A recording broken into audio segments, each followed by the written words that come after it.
welcome to Jet Life Podcast. My name is Tom Lelio. I'm your ultimate jet guide, and today I'm joined with Mike and Bryant. They're Piper dealers, Mike from Muncie and Bryant from Cutter Aviation, that's right. And so we're here to talk. You're typing into controller, $2 million, and you see a bunch of turboprops, you see a bunch of private jets that you can buy in that price point. How are you gonna buy your first aircraft? Which one's the right way to go? You guys are here to help us answer that question. So thank you very much for being on the show. Appreciate it. Thank you. Sorry for the interruption. I just had the opportunity to speak with Jason Zilberbrand over at VREF, and they are launching their brand new VREF 3.0. VREF is the trusted resource that many lenders will use to provide a valuation on an aircraft. With 3.0, they're introducing a more mobile-friendly interface.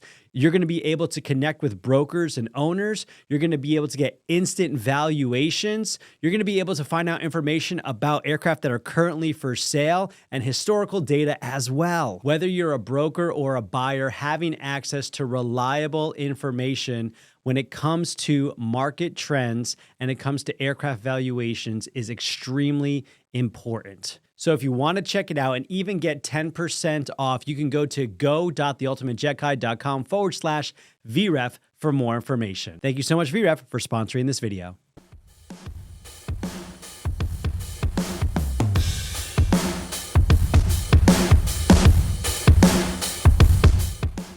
So Brian, why don't you tell us a little bit about kind of turboprops in general? Where do they shine? What kind of an owner shines when they have a turboprop versus a jet? Well, one of the things you're going to be able to get from a turboprop versus a jet is you're going to be able to get a newer aircraft, lower time, that translates to operating costs, reduce operating costs, right?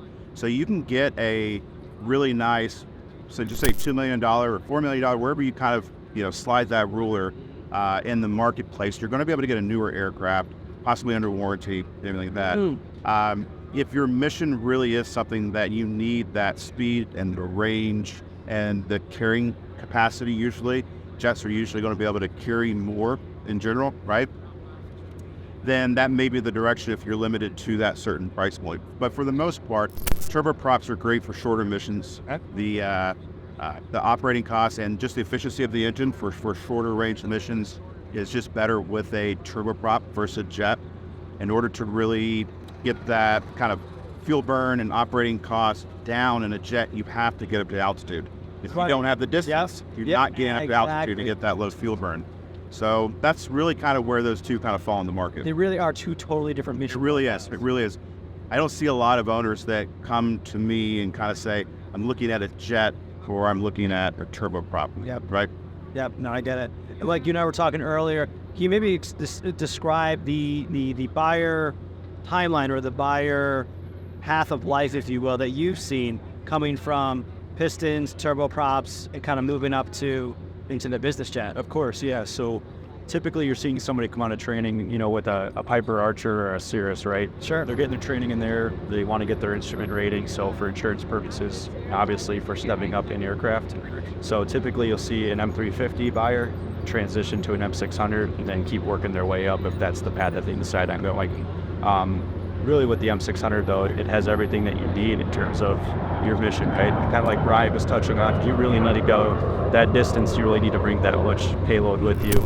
So you'll see a lot of buyers kind of stick around and hang on to the M600 for a while, or kind of use that warranty until that warranty's up, kind of transition onto the next aircraft, or just get a brand new one and trade in their older M600. What is the M series? What does that kind of bring to the table in general? What is kind of the profile of the M series that Piper has up there? The majority of our owners are owner pilots themselves. Okay. Right? The M600, because of the payload range profile that it provides, for example, 1,000 pounds, 1,000 nautical miles. So you have a lot of weight that you put in the aircraft. The weight is people in bags, right? So the M600 has really kind of opened up that more of a corporate kind of flight profile, but the majority of our owners are pilots themselves flying the aircraft. So, and then we find that all the way from the M350 through the 600. Gotcha. And in terms of operating costs, what are we looking at? I'm flying 100, 200 hours a year. How much money in the bank would I need to blow on my aircraft in a given year that you would feel comfortable with? Because I'll talk to people who want to buy a jet, like, oh, I can buy a jet for $500,000 or $1 million. Right. And I'm like, okay, you're going to need to be okay with maybe dropping $500,000 every year after this just to fly it as much as you want. Exactly. So what does it look like on the turboprop side?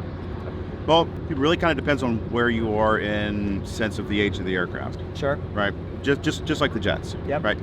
The newer aircraft, the ones that are under warranty and have the maintenance program and everything provided, you can look at essentially your operating cost is hours divided by your fixed cost. It's basically everything else is taken care of through the warranty and through the maintenance process, okay? Interesting. Yeah, so whatever your hangar, your pilot, your insurance, and all those kind of things, divided on how many hours you fly a year, that's really going to be your operating cost on the aircraft. And we find Conklin will throw somewhere around, I think, about 350 to 400 on like the 600, right? I just don't really go by those numbers a whole lot just because, you know, a 10-year-old aircraft's going to be different. Yeah. You know, and really kind of what we're focused on is really more on the new to late model side. Gotcha. And so that's kind of what we're finding. So really efficient, 300-400 hours. Yeah, about 350 is usually what they like to use for a rule of thumb. And what else? Per hour. Okay. Yeah. And what else is a good thing to think about when you're looking at either purchasing something new like this, M-Class wise, is they do include up to the dealer. They have a certain program. It could be a 2, 3, 4, or even a 5-year warranty plan built in. That's called a UCP plan, Ultimate Care Protection Plan. And with that, you get your 50 hours oil changes or whatever that is, either on the M350. Yeah. Everything's all covered. If something happens and I have like a bird strike or something, is that covered too? Or? That's different. That's usually taken care of through the insurance provider. Yeah, that's a insurance kind of thing. So here's a question for you.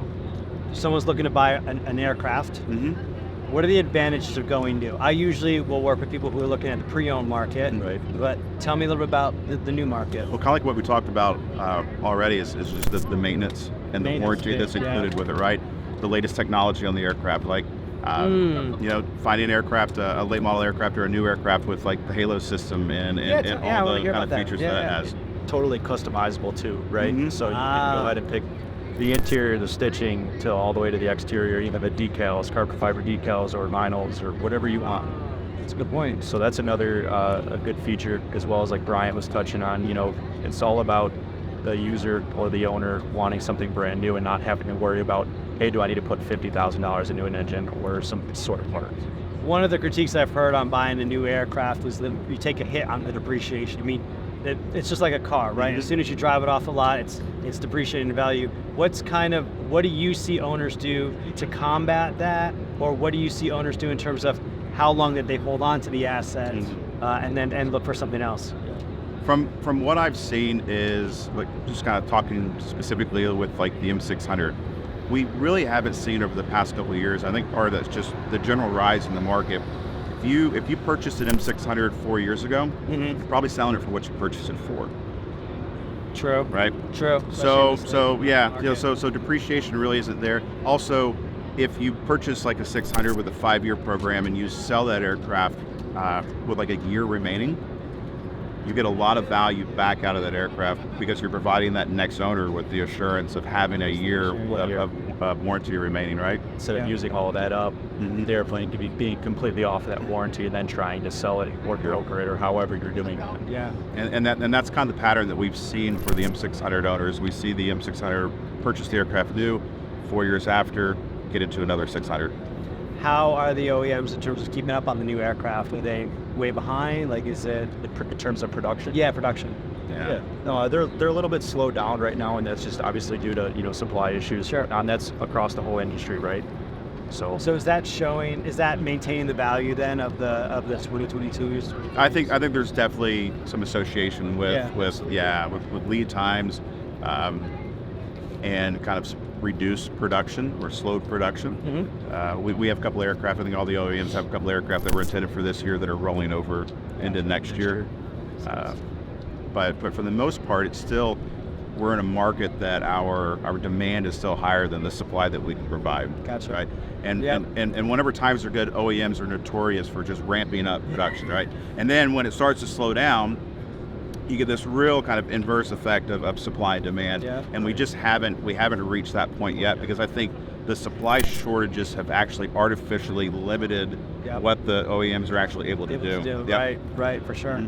Well, thank you so much, guys. I really do appreciate your time. Is there anything else, any other tips you want to give to a new buyer or anything else? Contact an educated broker. Oh, I love that. That's it. Yeah. Yep. No, there's a lot of, aviation is the Wild West in many, many ways, and you need someone that you know, like, and trust. So I definitely appreciate that. Absolutely. Gentlemen, thank you. Absolutely. Thank you. Us. Thanks, guys.